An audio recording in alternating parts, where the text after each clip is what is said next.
am na lu mu réglé. L'interprétation du dialogue, c'est en fonction de là où on se situe, de son positionnement et de ses intérêts politiques et de son calcul politique. am na ñoo xam ne dialogue bi intéressé wu leen. dañu koy dénoncer. loolu ça leur permet aussi par rapport ak seen image. pour montrer que bokkuma ak ñii. wax naa ko barki démb ma ne leen. moi je suis très libéral ah. je suis très libéral parce que. ki nga xam ne am na. tu es né libéral. droit dem dialoguer. on ne peut pas lui empêcher d'aller dialoguer mais il peut pas empêcher aussi nit ñi am une perception ou une lecture de sa participation au dialogue n'est-ce pas. oui. ki nga xam ne il a décidé de ne pas dialoguer kenn mënu ko tere force diri loxoom ne ko di nga dialoguer par la force. waaye tamit nit ñi am nañ droit am interprétation ñii dinañ interpréter que moom ñi dialoguewul ils sont dans le radicalisme pur et dur. man sama phrase yi ma jàppoon rek moom laa lay joxaat. affaire bi coalition Benno bëgg bokk la. coalition Benno bëgg a bokk et puis qui a intérêt à dialoguer. su fekkee ni Macky si wàllu adversité politique il utilise même les armes non conventionnelles. tous qui ont eu à lui faire face ont payé de leur liberté. si Khalifa Sall amuloon ambition reste tranquille le maire de Dakar. qui collabore derrière Tanor Dieng il n'aurait pas tous ces déboires. Khalifa Sall il a fait combien Saliou ci kaso bi. je pense 2 ans. ah. je pense 2 ans. ñaata maire ñoo nekkoon Sénégal ci jamono boobu. 557 collectivités territoriales. waaw.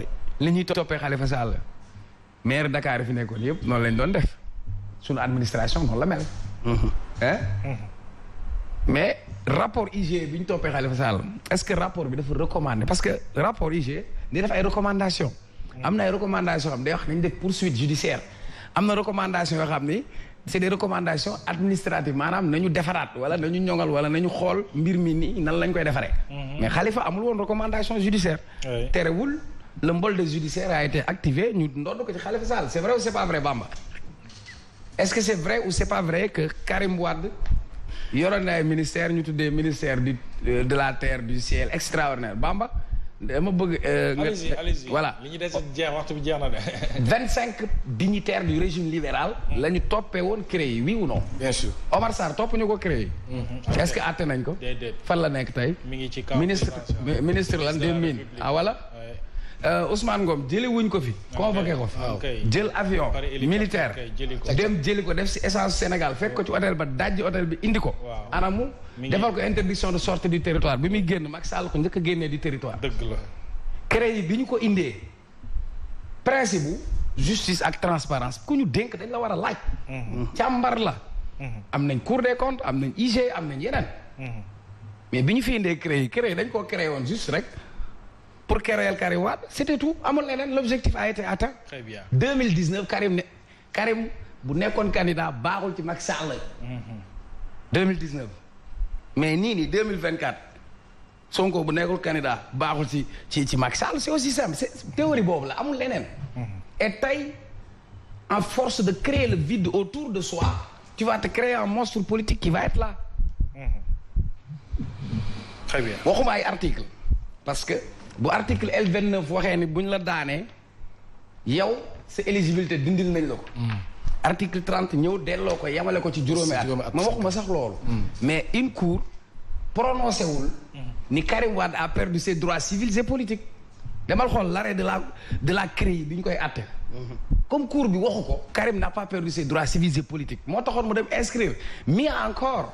c'est les fonctionnaires du ministère de l'intérieur ñoom ñoo def conférence de presse ne duñ ko jox carte électeur ci lu dul yoon ça veut dire justice moo ko war a prononcer mooy déchéance justice moo koy wax xaarabul d'accord may ma yamuñu si mais encore fi ñu defoon ci suñu code électoral tout Sénégalais peut être candidat ñu dem jël beneen baat toftal ko ci laaj ma ban baat électeur ñu bind tout Sénégalais électeur fekk xañ nañ ko carte électeur am yokk ci baatu électeur mu bañ a jàll c'est ça la vérité des faits amul leneen. maintenant bu fekkee da ngaa jàpp ni tër ko jéng ko desewu la lu dul nga ñaad rendi mais kooku il faut mu dialoguer Khalifa su dialoguewul du am. Karim bu dialoguewul di jàll parce que seen destin politique mu ngi dépendre ci calcul politique bu Macky Sall. léegi maintenant dialogue la wala médiation. non li ma la wax seen bi. deal la dialogue la médiation la. ça dépend xam nga ku nekk compromission la. voilà waxtaan suuf la. mais lan la kon. xam nga laay dafa dégg tubaab. moo tax ma bëgg a waxtaan ak moom. waaw moo tax mu bëgg a gaaw dem ci. waaw parce que léegi laay zéro na zéro waat su ma neexee jël basam. waaw ay bu la neexee nga tuddee ko dil. mais waxagul ci affaire bu la neexee nga tuddee ko baara yëgoo. bu la neexee nga tuddee ko compromis compromission bi may tàmbali laa ne la. dialogue bi ku si nekk yow. si sa gis-gis ak ci la arrangé. nga koy tuddee. ñi nga xam ne ànduñu dialogue dinañ ko gisee dil. mais nañu respecté choix. ñi nga xamante ni ñoom ca dialogue ba. ñoom bu leen nee tuddee ko diisoo. mais man l'un dans l'autre dama ne la bennoo bëgg a bokk xam nga lan mooy damier bi ay ndoxtu la da ngay dox Macky dox xam nga lan la Macky di dox su ngeen bëggee bokk da ngeen may bàyyi ma bokk loolu tax ma tuddee ko coalition bennoo bëgg a bokk. maintenant dafa am historiquement il faut tamit ma wax suma xalaat. waaw tey mënoo jël PDS dindi ko ci histoire politique Sénégal. mënul nekk c'est-à-dire. bi Sénégal amulee mbañ gàcce xam nga mbañ gàcce kaa ñu voté mbañ gàcce amu fi woon Ablaye Wade moo xeex mu am fi 26 ans d'opposition moom ak ay Amath Dansokho moom ak ay Bathily des gens se sont battus pour ces acquis démocratiques lii dëgg day vérité maanaam waruñu xañ nit mu bokk ci élection pour des calculs politiques ñuy utiliser le système judiciaire loolu ñu defoon ci Karim Wade def ko ci Khalifa Sall looloo tax mbiru Ousmane Sonko ñu ko ciy njort looloo tax xel ya teey ca looloo tax ñu naan ku ndóbin rey sama faut seen lu ñuul daw maintenant la vérité mooy man je suis pour une démocratie participative une démocratie inclusive où on permet aux citoyens d'avoir la liberté de choisir c'est-à-dire mu nekk une élection mais Macky dafay manœuvre politique xam la may manœuvre politique maanaam bu jàkkaarloo kenn ki du kii mais léegi nu muy créer yeneen candidat ñu fël électorat wu opposition bi dispersé wu moom solution pour mu mën a xool nu muy jàlle premier tour Macky ci ay manœuvre xam mooy lan à un moment donné ci game bi Karim ak Khalifa arrangé wuñ ko ci game bi. d'accord tey ci game bi. Macky Khalifa dugg bokk Karim bokk dina ko arrangé parce que dina xaw a wàññi doole. Ousmane Sonko opposition bi nga xam moom incarné. maintenant sur le plan politique. le vide que Macky avait créé moo créé Ousmane Sonko c'est-à-dire. La nature a horreur du vide y a pas Khalifa y a pas Karim y a pas un répondant Ousmane Sonko ñëw tëll fële taxaw ñëw indi benn discours am mais et puis ñu ubbil ko benn boulevard bu mag Macky bi muy signé décret di dindi Ousmane Sonko inspection impôt domaine tu as suivi Ousmane Sonko en 2017 plus fort reste la duggee assemblée nationale bii nii nekkul ci liste de mais député bu fa yëkkati loxo naan naa ngi voté. c'est clair alors am na ci wàll donc ça veut dire la politique elle est dynamique maintenant la vérité on ne peut pas dire que tey la fi injustice doog a am. s'il y a des gens qui ont subi des injustices. Bara Gaye moom nga doon tudd tëj nañ ko 11 mois ci kaso bi 11 mois. kii Serigne Abo Thiam bi nekk député le plus jeune député à l'Assemblée nationale il a fait 11 mois de prison. d'autres ont fait Bamba Ba Victor ak ñeneen ak ñeneen. d'accord Cheikh Omar. donc tey Karim Wade a subi pendant 3 ans. grand 6 000 milliards la fi Mimi Touré toogoon di ko wax 6 000. dem nañ fi di ko wàññi di ko yokk et puis nañu wax dëgg Karim musul changer posture nee na nañ ko ubbilaat procès bi. maintenant est-ce que matériellement xañ na. lii dëgg nag. alors soo munoo dialogué te dialogué woo ak Ousmane Sonko c'est que dëgg moo neex yàlla munoo dialogué. te dégg nga ne da ngay dialogué opposition da ngay dialogue national. dialogue national une partie de la population nationale am na ko mu jox bopp boole woo ko ci dialogue bi donc nekkatul dialogue mais inclusion la. merci jëlal ndox ak mouchoir. waaw non wax naa Seynabou pour mu xool kii parce que dafa tàng. Allez-y. Dans tous les cas, il y a deux points. Et puis on termine avec Yow. Il y a deux principaux points de désaccord ci dialogue bi. te c'est des points yoo xam ne jàpp naa ni war nañu si mën a trouver ay accords parce que c'est des points essentiels. bi si njëkk mooy la personnalité devant organiser les élections. Je pense que loolu c'est un point très important te war nañu si mën a trouver accord. Donc comme le président Macky Sall moo war a trancher au bout du compte je pense qu'il doit trancher en faveur véritablement de la masse de la forte masse qui demande depuis autant d'années te Abdoulaye Wade defoon ministre chargé des élections war na si mën a tàbbi. Deuxième point de désaccord bi nga xam ne am na solo mooy chef de parti président de la République. Assises nationales yi waxoon nañ si commission nationale de réforme des institutions bi nga xam président Macky Sall moo ko institué. wax na si itam je pense que war nañ mën a tàbbi ci loolu parce que dina may président mu am benn dëgërlaay boo xam ne on ne sentira plus benn clanisme véritablement ou soupçonné en tout cas de verser dans du clanisme jëm si li nga xam ne ñoom la ñi mu bokkal la.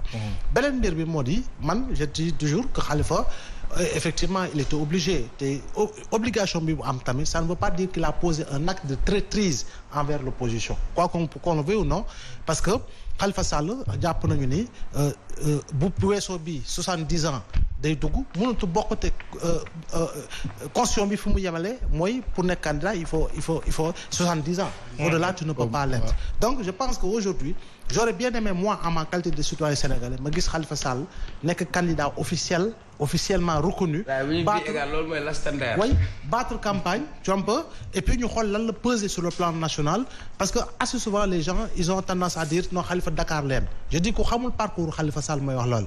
ki nga xam ne dafa nekk secrétaire national à la vie politique du parti socialiste pendant autant d'années secrétaire national à la vie politique xam nga moo di lan tu es partout. bien sûr fépp laa koy implanté nekk nga fi député nekk fi ministre je pense que il est assez bien connu bëgg naa mu dem. Karim Wade aussi en réalité dafa war a mën a bokk ci jongante yi.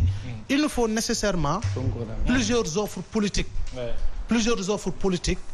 pour une pluralité de choix. jëm ci élection présidentielle bi parce que dafay gën a taaral li nga xamoo di démocratie Sénégal. maintenant kan mooy bokk ak kan moo dul bokk. pour le moment aujourd'hui on ne peut pas dire que Ousmane Sonko du bokk. parce que ba tey jii nii jonn tey jeudi bii. li ñu ko daanu gum ba léegi ba jamono ba tey jii il est encore éligible. léegi lan moo di xew suba on ne le sait pas encore mais il ne faut jamais exclure des retrouvailles entre Taxawu le PUR et le PASTEF. xaw ma ndax dégg nga mu baax il ne faut pas exclure possibilité boobu parce que en réalité am na loo xam ne xëy na nit ñi dugguñu dans le fond mais boo duggee dans le fond possibilité la parmi d'autres possibilités yi am parce que nous sommes en matière politique et par rapport à l'interprétation de la matière politique il faut quand même que nga mën a poser comme probabilité rek bi gën a suufee fi mu gën a suufee ak fi mu gën a kawee nga teg probabilité yëpp mais là en parlant de probabilité nous sommes à 7 mois ou 8 mois